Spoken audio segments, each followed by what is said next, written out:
Snow fell like frozen tears over the Chicago skyline as Valentino Moretti stood at the floor-to-ceiling window of his penthouse, watching the Christmas lights blur into nothing. His family waited downstairs, champagne flowing, laughter echoing through marble halls, but all he could think about was her. The translator who'd walked into his world 3 months ago with fire in her eyes and Italian rolling off her tongue like silk. The woman who made him feel human again after years of blood and darkness.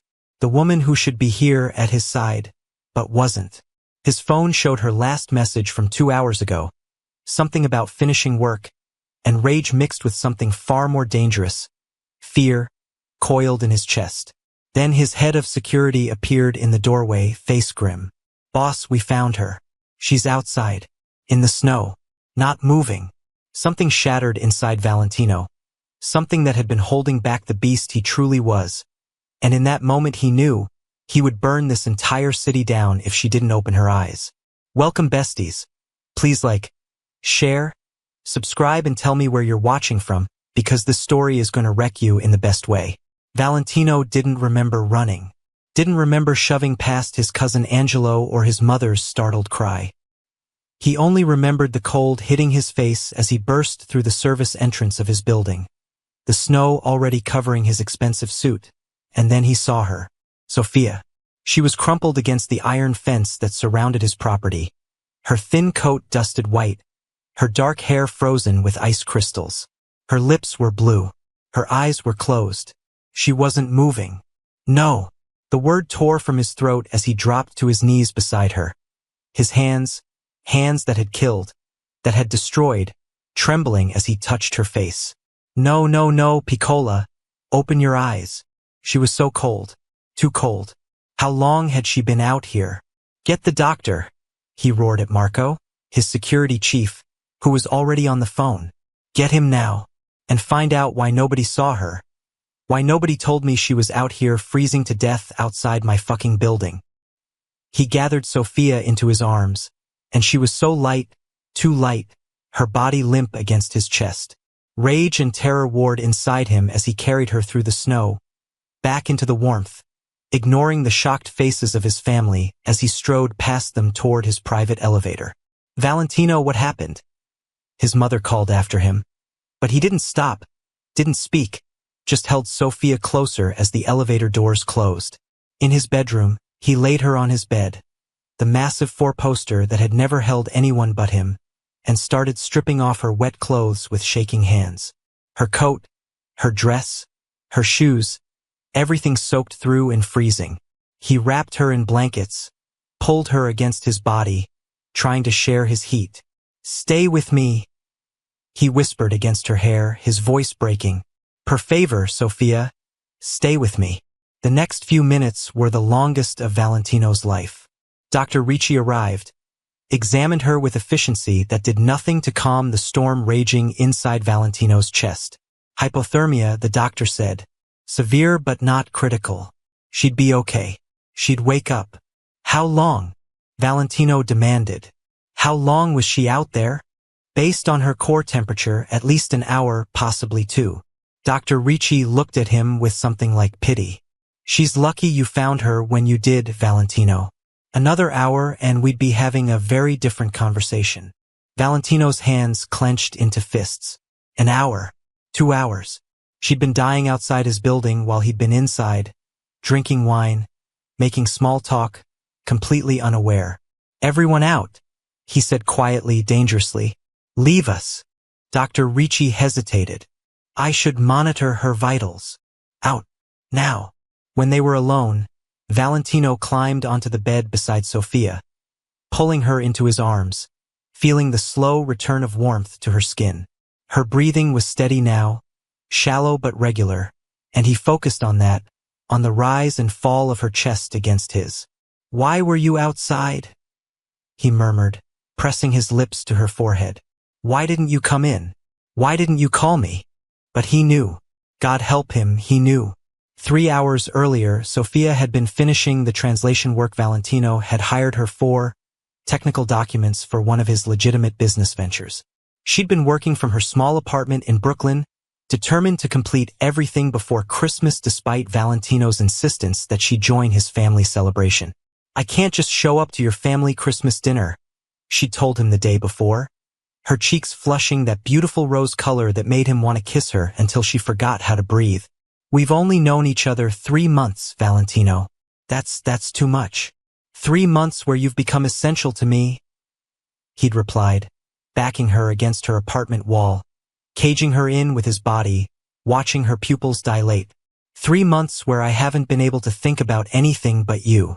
3 months where every morning I wake up wanting you in my bed, and every night I go to sleep hard and aching because you're not there. She trembled against him, her breath coming faster. "Valentino, come to dinner, Piccola. Let me show you off to my family. Let me have you at my side where you belong." But she'd refused, gently but firmly, and he'd left her apartment frustrated and wanting. The memory of her scent, vanilla and something uniquely her, haunting him all day. Now, as she lay unconscious in his arms, he realized what had happened. She'd finished the work. She'd decided to bring it to him herself to surprise him. And when she'd arrived at his building, the security at the front entrance, new guys he'd hired just last week, hadn't recognized her, hadn't known to let her through. They'd turned her away, in the snow, on Christmas. The rage that filled Valentino was cold and absolute. Someone would pay for this. Someone would suffer for what had been done to her. But first she needed to wake up. "Come back to me," he whispered against her hair, his arms tightening around her. "Come back and I swear, I'll never let you go again. I'll never let anything hurt you. Never let anyone keep you from me." Later that night, when her eyes finally fluttered open, Valentino felt something in his chest crack and reform. She looked up at him with confusion clouding her beautiful hazel eyes, and he saw the moment awareness returned, the moment she remembered. "Valentino," her voice was hoarse, barely a whisper. "I'm here, Piccola. I've got you. I tried to come in," she said, and tears filled her eyes. "I finished the translation early and I thought maybe I could surprise you. But the guards, they said I wasn't on the list, that I couldn't just show up claiming to know you, and I was so embarrassed." Fury blazed through him, but he kept his voice gentle. "Why didn't you call me? My phone died, and I thought maybe they were right. Maybe I was being presumptuous, thinking I could just show up at your family Christmas." A tear slipped down her cheek. "I was walking to the subway when I got dizzy. I sat down for just a minute, just to catch my breath, and then I don't remember." "You almost died," Valentino said, his voice breaking despite his attempt at control. "You almost died outside my building while I was inside, completely unaware. Do you understand what that did to me? Do you have any idea?" She stared at him, and he saw it then, the realization of what he was feeling, what he'd been feeling for 3 months but had been too afraid to say. "Valentino, I'm in love with you." The words came out harsh, raw, nothing like the smooth confession he'd imagined.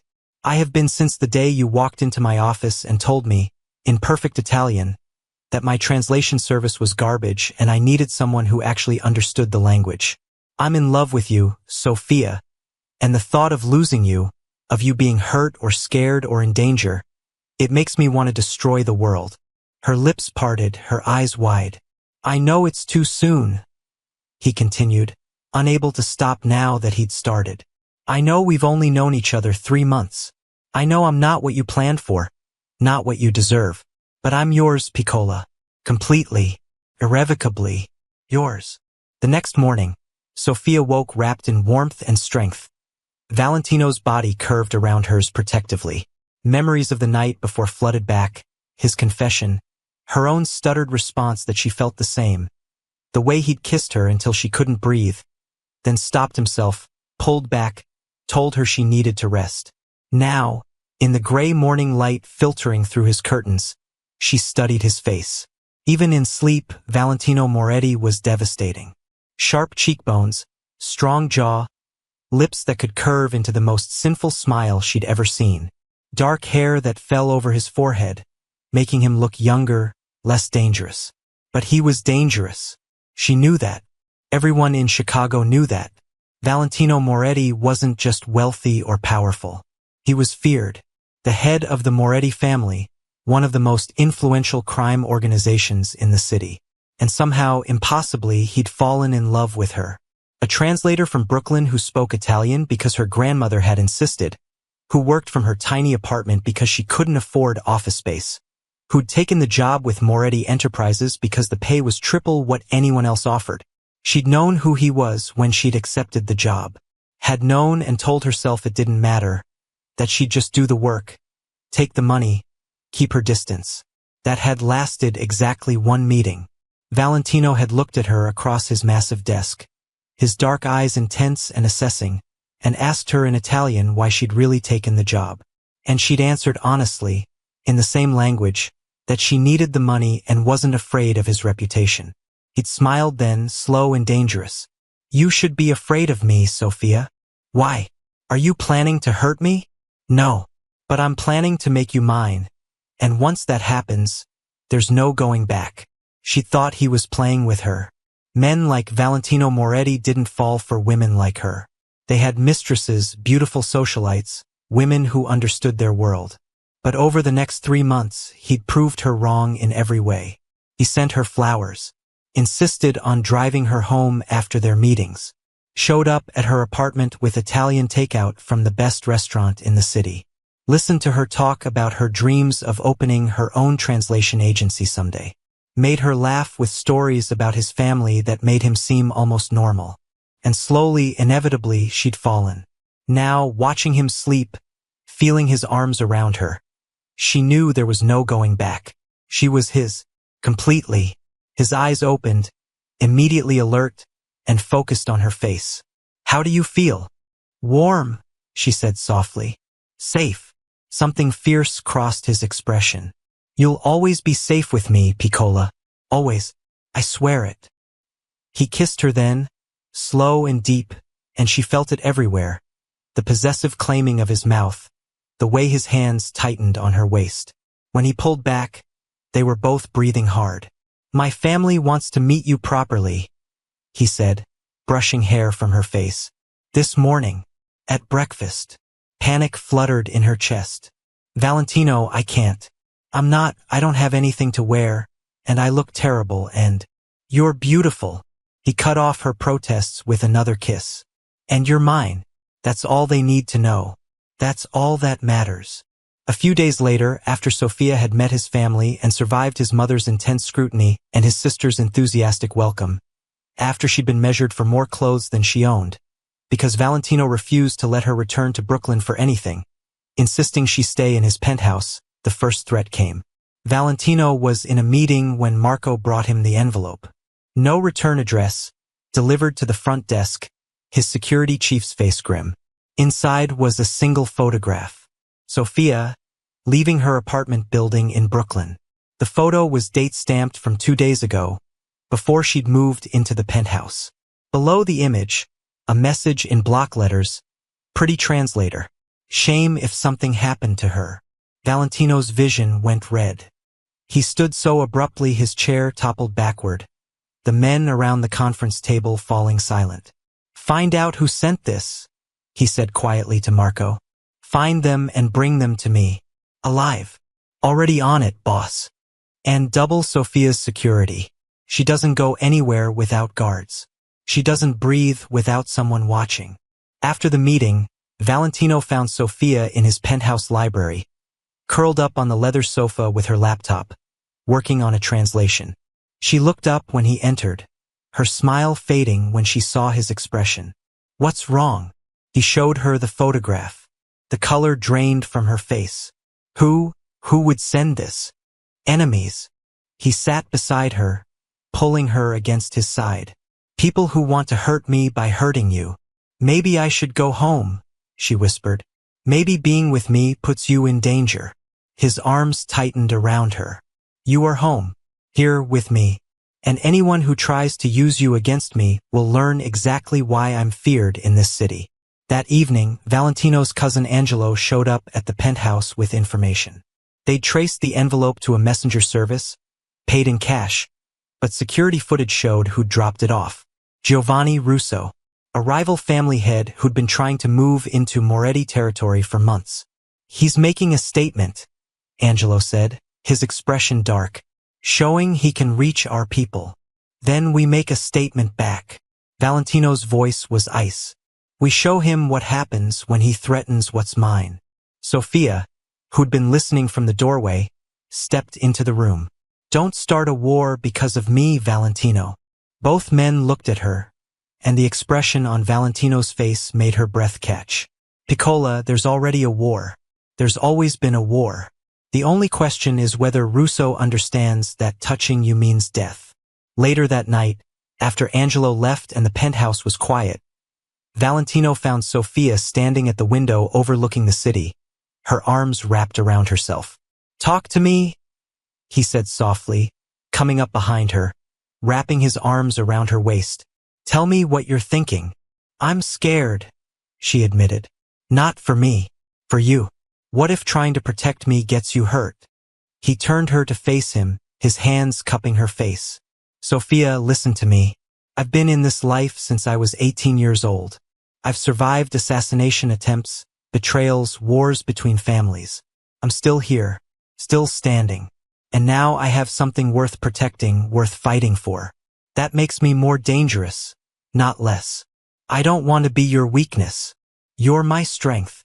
He kissed her forehead, her cheeks, her lips. "You're everything, Piccola, and I'll prove it." The following morning brought another message. This one was more direct, a demand that Valentino back off certain business ventures or Sofia would pay the price. Valentino's response was swift and brutal. Within 24 hours, 3 of Russo's key operations were shut down, his assets frozen, his allies turned against him. It was a display of power that sent shockwaves through Chicago's underworld, and it painted an even bigger target on Sofia's back. She knew it. Valentino knew it. But neither of them was willing to back down. "Let me hire a bodyguard for you," he said one morning over breakfast, his eyes dark with worry. "Someone who can be with you when I can't. I already have Marco and his team following me everywhere. I want more. I want you protected every second of every day." She reached across the table, taking his hand. "Valentino, I can't live in fear. I can't let them control my life." "Then let me control it." His grip tightened. "Let me keep you safe, Piccola. It's all I want. All I need." By the end of the week, Sofia had not just one bodyguard but 3. Marco had recruited them personally, all former military, all loyal to Valentino. She tried to protest, but Valentino was immovable. "This is non-negotiable," he said firmly. "You want to work? Fine. You want to leave the penthouse? Fine. But you do it protected. Those are my terms. And if I don't agree?" His eyes darkened with something dangerous and possessive. "Then I lock you in this penthouse and make sure you never want to leave." The threat shouldn't have sent heat curling through her belly. But it did. That night, at a charity gala, Valentino insisted she attend with him. Sofia wore a dress he'd had custom-made, deep emerald silk that hugged her curves and made her feel beautiful despite her insecurities. Valentino's eyes, when he saw her, dark and hungry and utterly possessive, made her feel like the only woman in the world. At the gala, she stayed close to his side, aware of the stares, the whispers. Everyone knew who Valentino Moretti was, and now they knew who she was, his translator, his woman, the one he'd gone to war for. It was intimidating and thrilling in equal measure. Then she saw him, a man across the room watching her with interest that made her skin crawl. Tall, handsome in a cold way, with eyes that assessed her like she was property. "Who is that?" she asked Valentino quietly. His expression went hard. "Giovanni Russo." Before she could respond, Russo was walking toward them, his smile sharp and dangerous. "Valentino," he said smoothly. "And this must be the famous Sofia. I've heard so much about you." Valentino's arm wrapped around her waist, pulling her against his side. "Stay away from her, Russo.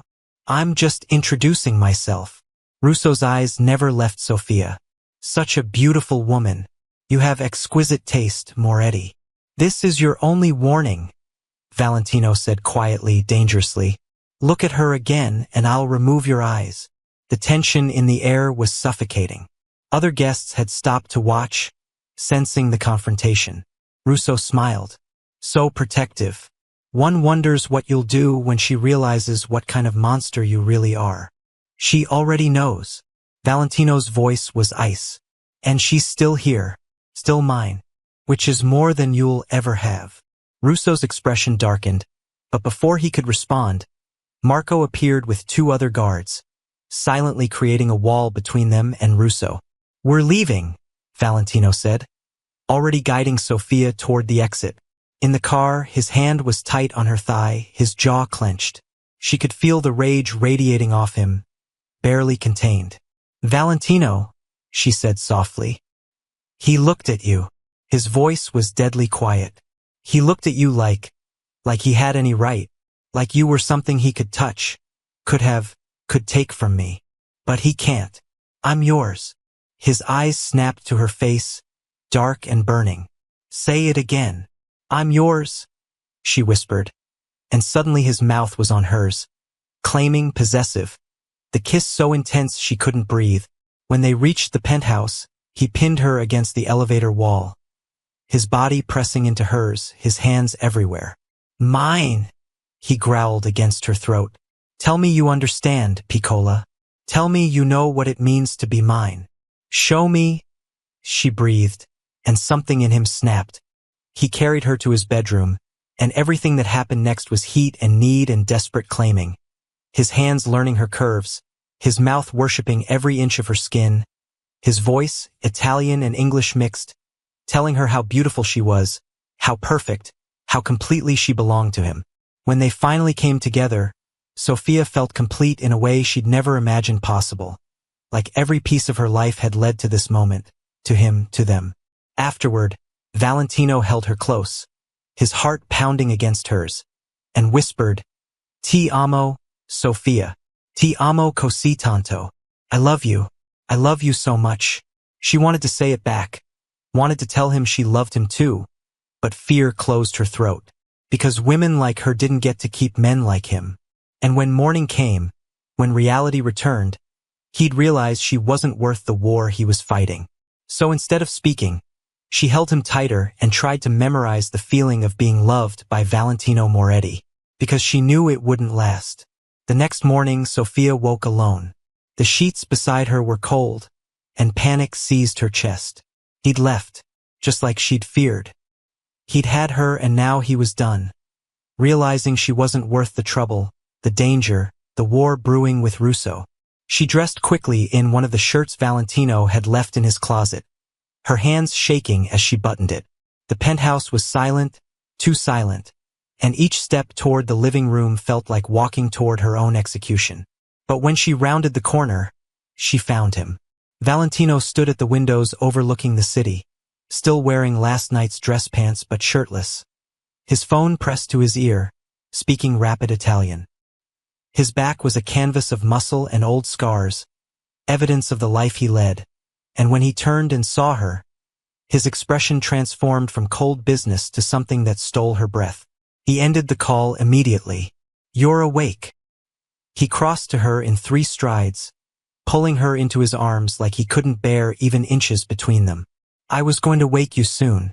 We need to talk. Here it comes, she thought. The gentle dismissal.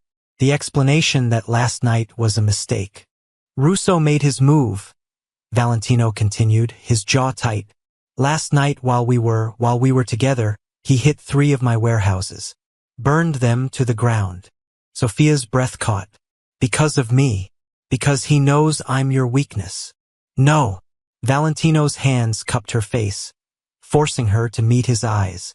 Because he's desperate and stupid and about to learn what happens when he crosses me. This has nothing to do with you being weak and everything to do with him trying to provoke me. It's working. A dangerous smile curved his lips. Oh, Piccola, he has no idea. By tonight, Russo will understand exactly what he's unleashed. Valentino, please, don't do anything that will get you hurt, arrested, killed. Then marry me. Sofia's mind went blank. What? Marry me? He repeated, his voice steady, certain. Today. Right now. Let me make you my wife so the whole world knows you're protected by the Moretti name. So every enemy I have understands that touching you means war not just with me, but with my entire family. You can't be serious. We've known each other 3 months. Last night was our first, you can't want to marry me. I've wanted to marry you since the day you called my translation service garbage, Valentino said, a hint of amusement breaking through his intensity.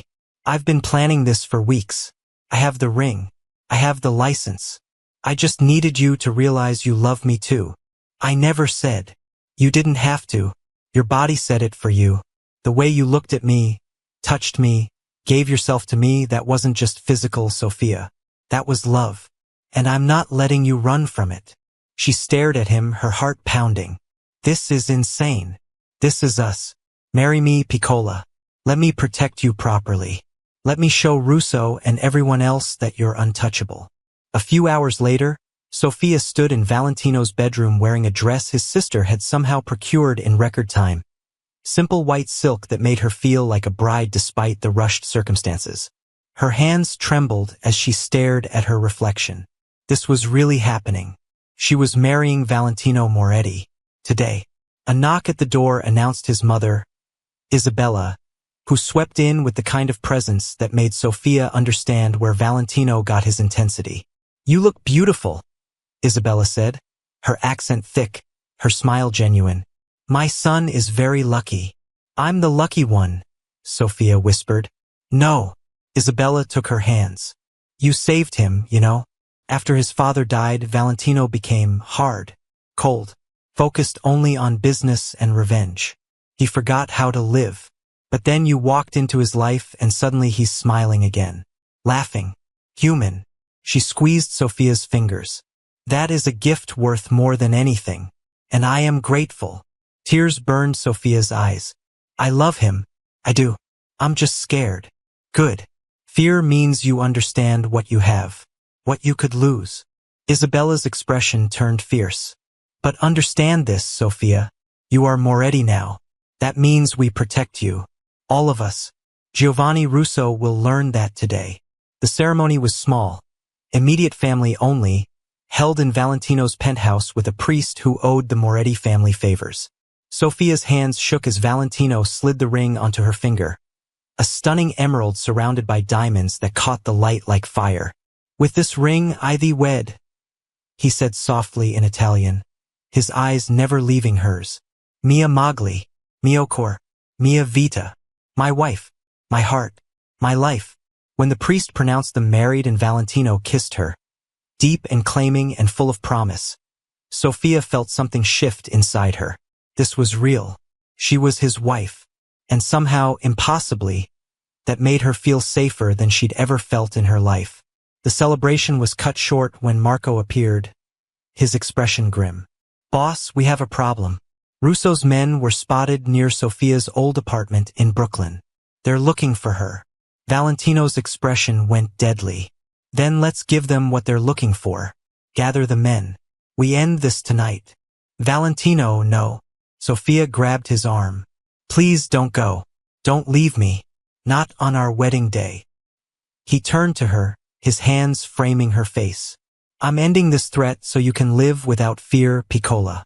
So our future, our children, will be safe. Trust me. I do trust you. That's why I'm begging you to stay. To let someone else handle this. No one else can. This is my responsibility. My war. He kissed her forehead, her cheeks, her lips. Wait for me. I'll come back to you. I promise. Later that night, Sophia paced the penthouse, unable to eat, unable to rest, her mind conjuring terrible images. Valentino bleeding. Valentino arrested. Valentino dead. Isabella sat with her, calm and steady. He'll be fine. My son has been in this life long enough to know how to survive. But what if this time is different? What if Russo? Then we destroy Russo's entire bloodline, Isabella said simply. That is what it means to be Moretti. We protect our own at any cost. The hours crawled past. Midnight came and went. Sophia's wedding dress felt like a mockery, beautiful silk for a bride whose groom might never return. Then, at 3 in the morning, the elevator doors opened. Valentino stepped out and Sophia's breath caught. He was alive. Whole. There was blood on his shirt, but he was walking, moving, here. She ran to him, throwing herself into his arms, and he caught her, held her tight, his face buried in her hair. "It's done," he said roughly. "Russo is finished. His operations are destroyed. His men are scattered. And he knows, everyone knows, that you're protected. That the Moretti family will burn this city to the ground before we let anyone touch you. Are you hurt? Is this your blood?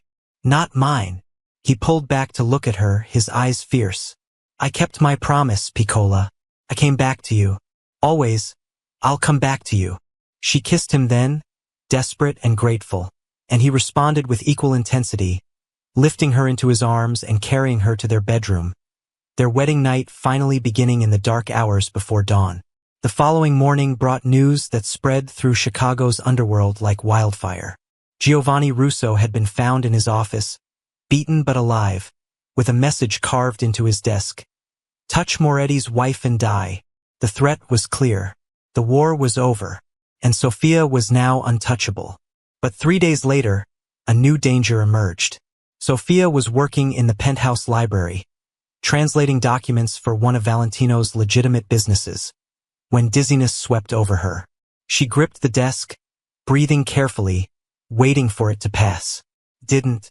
The room spun. Her stomach revolted. She barely made it to the bathroom before she was sick. When it happened again the next day, and the day after that, Valentino insisted she see a doctor. Dr. Ricci, the family physician, examined her thoroughly while Valentino paced outside the room like a caged panther. When she finally emerged, the doctor was smiling. "Congratulations, Signora Moretti. You're pregnant." Sophia's world tilted. Pregnant. She was pregnant with Valentino's child. "How far along?" she managed. "About 6 weeks, I'd estimate. Early still, but everything looks healthy." 6 weeks. Which meant it had happened before they were married. Probably that night after the gala when Valentino had claimed her so thoroughly she'd forgotten her own name. She found him in the hallway, his expression tense with worry. "What did he say? Are you sick? Do we need specialists?" "I'm pregnant," she blurted. Valentino froze. His eyes went wide, then dropped to her still flat stomach, then back to her face. "Pregnant. We're having a baby." "Yes. Is this okay? I know we just got married and this is so fast and—" He kissed her, stopping her rambling, his hands gentle on her waist. When he pulled back, his eyes were suspiciously bright. "Okay? Sophia, you're giving me everything. A wife, a child, family. How could that be anything but perfect?" Relief flooded her. "I was scared you'd think it was too soon." "Too soon?" He laughed, the sound full of joy. "Piccola, I'd have gotten you pregnant on purpose if I'd thought you'd let me. The fact that it happened naturally just means we're meant for this. Meant for each other." That evening, Valentino gathered his family to share the news. The reaction was immediate and overwhelming. His mother crying happy tears, his sister squealing with excitement, his cousins already placing bets on whether it would be a boy or girl. "A Moretti baby," Isabella said, cupping Sophia's face. "This is blessing. This is joy. Thank you, daughter, for giving us this gift." But joy came with renewed danger. A few weeks later, Marco brought disturbing news. Someone had been asking questions about Sophia at her old Brooklyn neighborhood. Someone who wasn't Moretti family. "Could be nothing," Marco said, though his expression suggested otherwise. "Could be press. Could be someone looking to sell information. Or it could be someone planning something," Valentino finished darkly. He turned to Sophia, who'd been listening from the sofa, her hand unconsciously resting on her still flat belly. "We're leaving the city for a while. I have a property upstate, secure and private. You'll be safe there until the baby comes. I can't just hide for 7 months, Valentino. Watch me make you." His expression was implacable. "You're carrying my child, Sophia. My heir. Do you understand what that means? Every enemy I have will see our baby as a target, a weakness to exploit. I won't risk it. I won't risk you." They argued, but Sofia knew she'd already lost. When Valentino got that look, that cold determination, there was no changing his mind. 2 days later, they moved to a sprawling estate in the Catskills, surrounded by forest and protected by Valentino's best security team. It should have felt like a prison. Instead, it felt like paradise.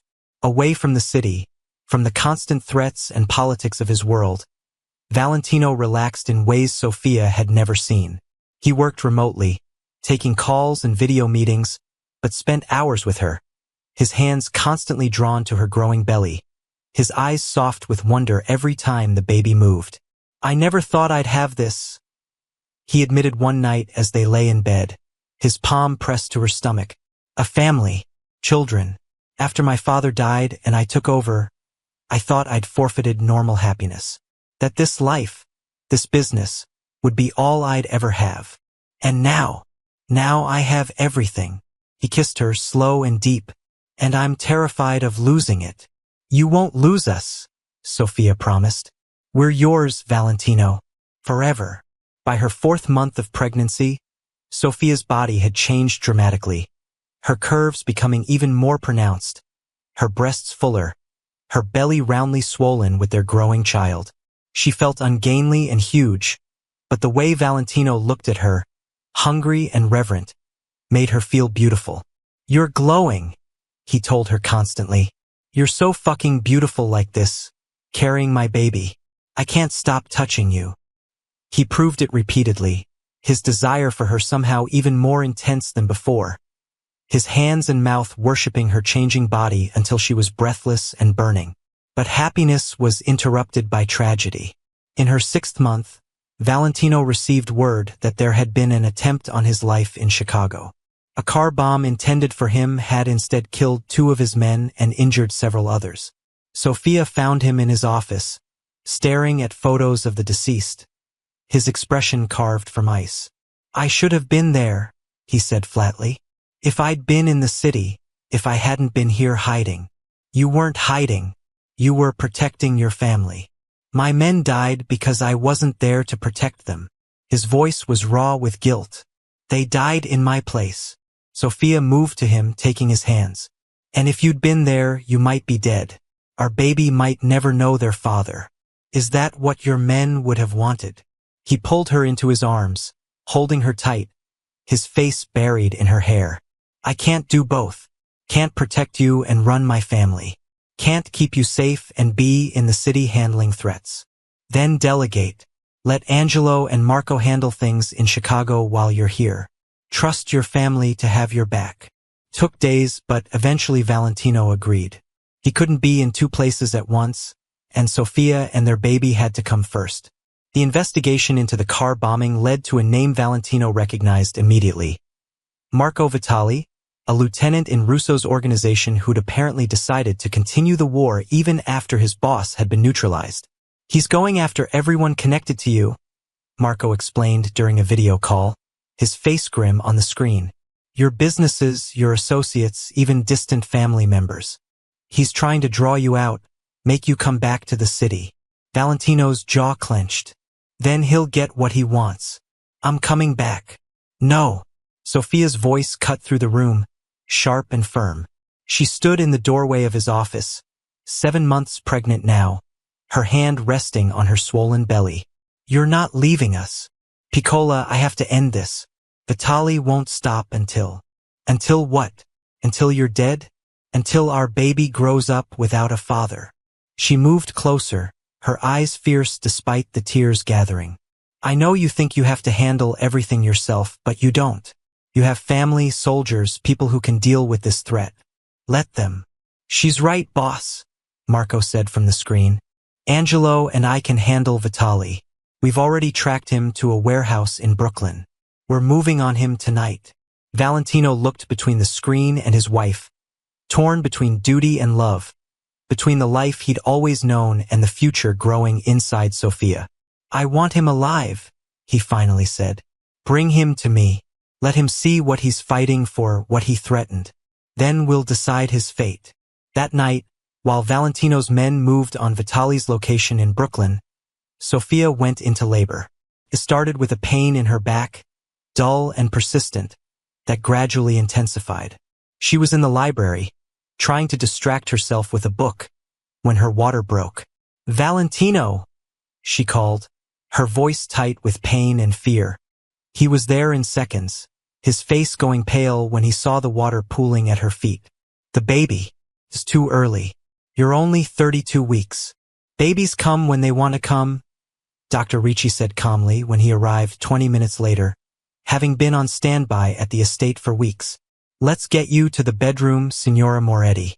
We'll see how far along you are." The next several hours were a blur of pain and pressure, Valentino's hand gripping hers, his voice steady and reassuring even though she could see the fear in his eyes. "You can do this, Piccola," he murmured against her hair. "You're so strong, so brave. Just breathe. I've got you." "It hurts," she gasped between contractions. "I know, amore mio. I know. But soon we'll have our baby. Soon you'll hold our child, and it will all be worth it." Dr. Ricci monitored her progress, his expression growing concerned as hours passed without significant dilation. "We may need to consider a cesarean section if things don't progress soon. The baby's heart rate is dropping slightly." "Do whatever you need to do," Valentino said immediately. "Save them. Both of them." "Valentino, I'm scared," Sophia whispered. He pressed his forehead to hers. "I know, but you're going to be fine. The baby's going to be fine. I won't accept any other outcome. Do you hear me? You're both going to be perfect." Finally, after 14 hours of labor, their daughter entered the world with a lusty cry that made Sophia sob with relief. Tiny but healthy, 5 pounds of screaming fury with dark hair and her father's eyes. "Una bambina," Dr. Ricci said, smiling. "A beautiful girl. Congratulations." Valentino stared at his daughter like he was seeing a miracle, his hands trembling as the doctor placed the baby in his arms. Tears streamed down his face, unashamed and abundant, as he looked at the tiny life they'd created. "She's perfect," he whispered. "Sophia, she's absolutely perfect." When he placed their daughter in Sophia's arms, she felt a love so overwhelming it stole her breath. This tiny person, so small and fragile and utterly dependent, was theirs, the product of their love, their passion, their impossible relationship. "What should we name her?" she asked softly. Valentino's expression was tender. "I was thinking Isabella, after my mother, if that's okay with you." "Isabella Sophia Moretti," Sophia said, testing the name. "It's beautiful."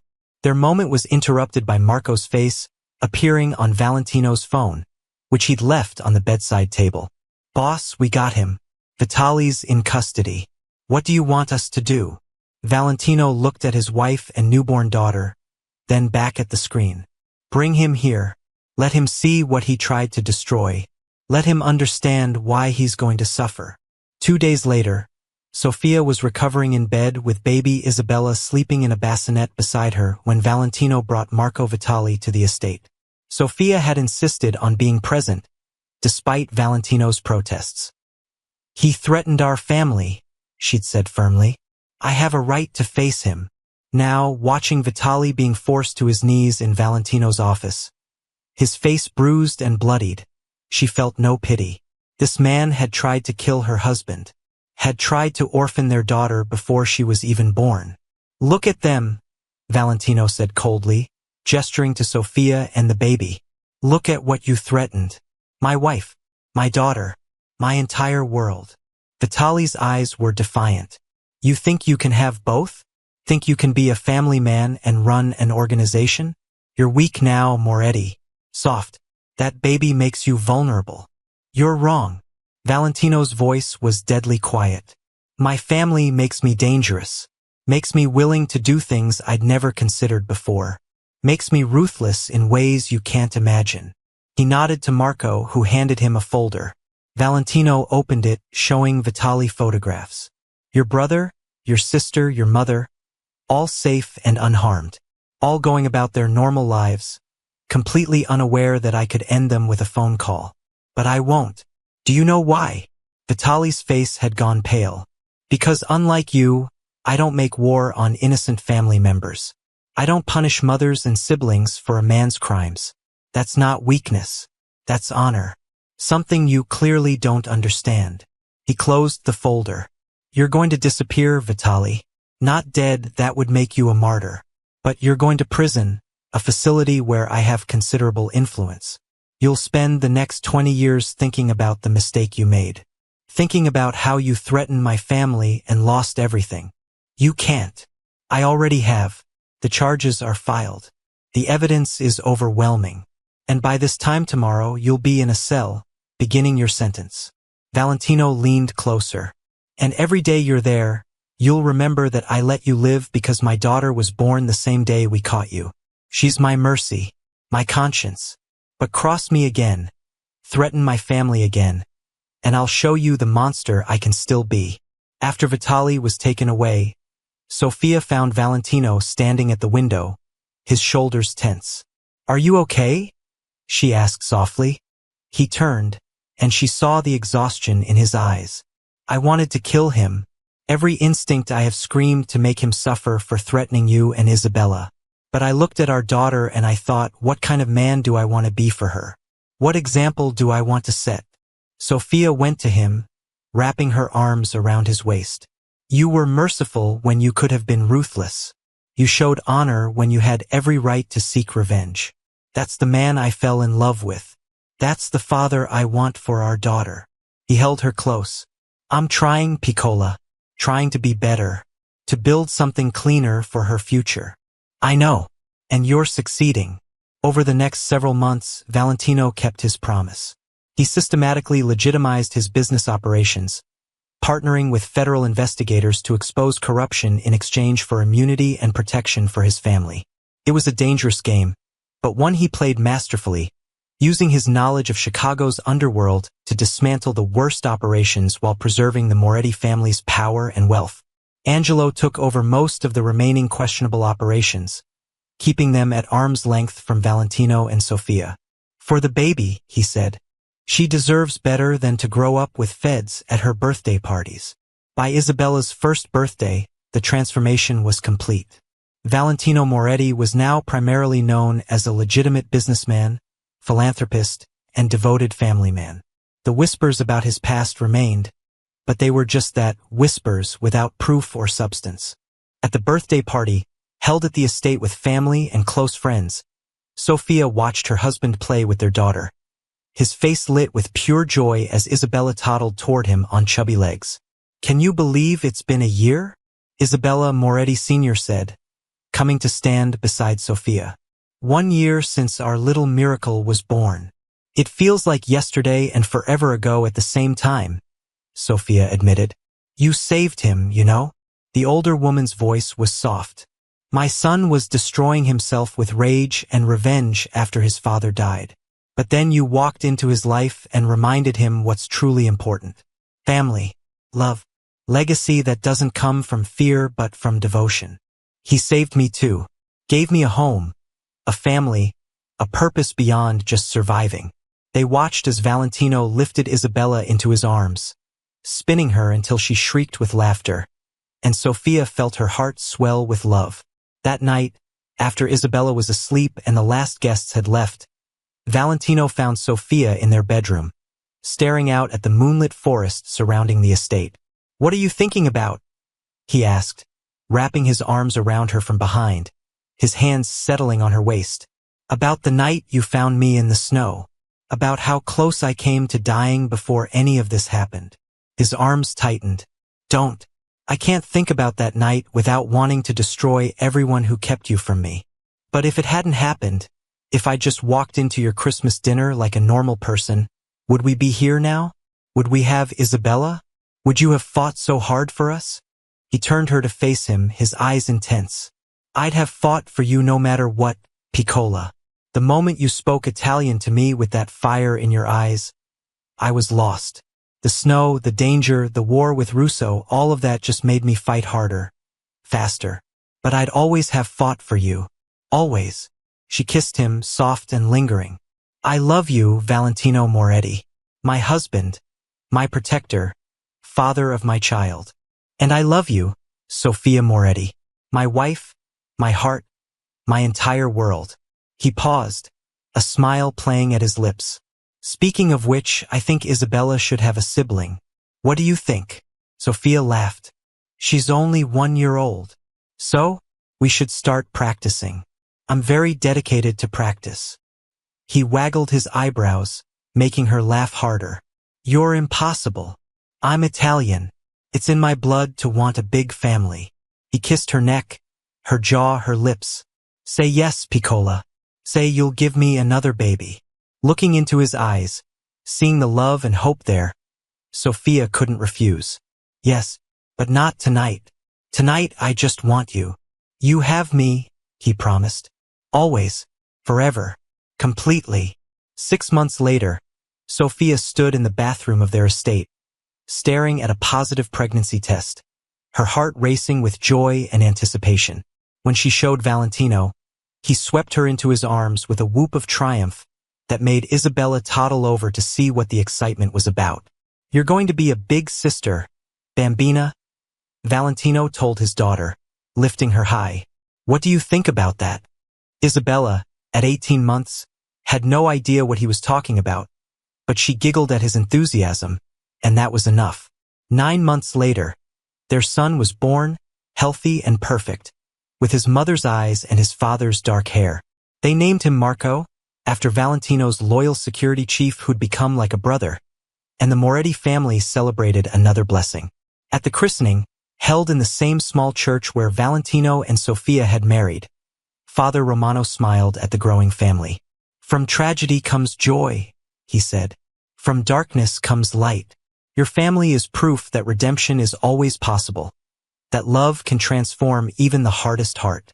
Valentino, holding baby Marco while Isabella clung to his leg, looked at Sophia with eyes that held everything, love, gratitude, wonder, and whispered in Italian, Grazie, amore mio, per tutto, per la vita che mi hai dato.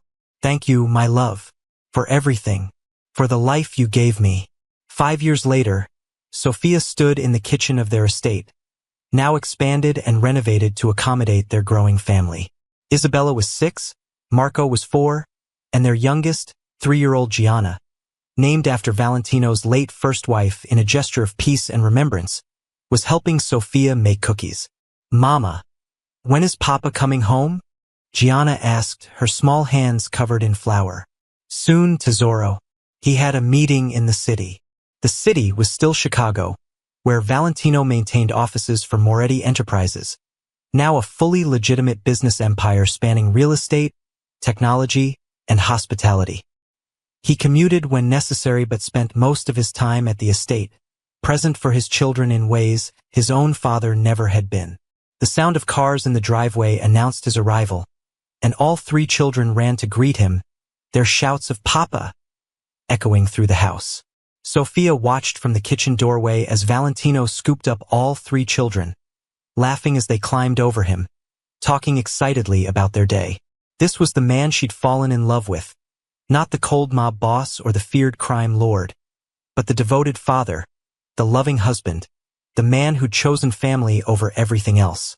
That night, after the children were asleep and the house was quiet, Valentino found Sophia in their bedroom, looking at old photographs from their early days together. Feeling nostalgic? He asked, joining her on the bed. Just remembering. Look at this one from our wedding day. We look so young. We were young, foolish, rushing into marriage because I couldn't stand the thought of you not being mine. Best foolish decision I ever made. She set down the photo album and turned to face him. Do you ever miss it? The old life, the power, the respect that came from fear. He considered the question seriously. Sometimes I miss the simplicity of it, the clear lines between friend and enemy. But then I look at our children, at the life we've built, and I realize I don't miss it at all. This, what we have, is worth more than any empire. Even when Isabella mouths off and Marco refuses to eat his vegetables and Gianna colors on the walls, he laughed. Even then, especially then, because they're ours, Piccola, our legacy, our future, better than anything I could have built through fear or violence. Sophia snuggled against him, feeling safe and loved and completely content. I'm glad you found me in the snow that night. I'm glad you came to my Christmas dinner, even though you almost died doing it. His arms tightened around her. And I'm grateful every single day that I get to love you, that you chose me despite everything. Despite everything? She pulled back to look at him. I chose you because of everything, because you showed me what real love looks like, protective and fierce and willing to change. You're the best man I know, Valentino Moretti.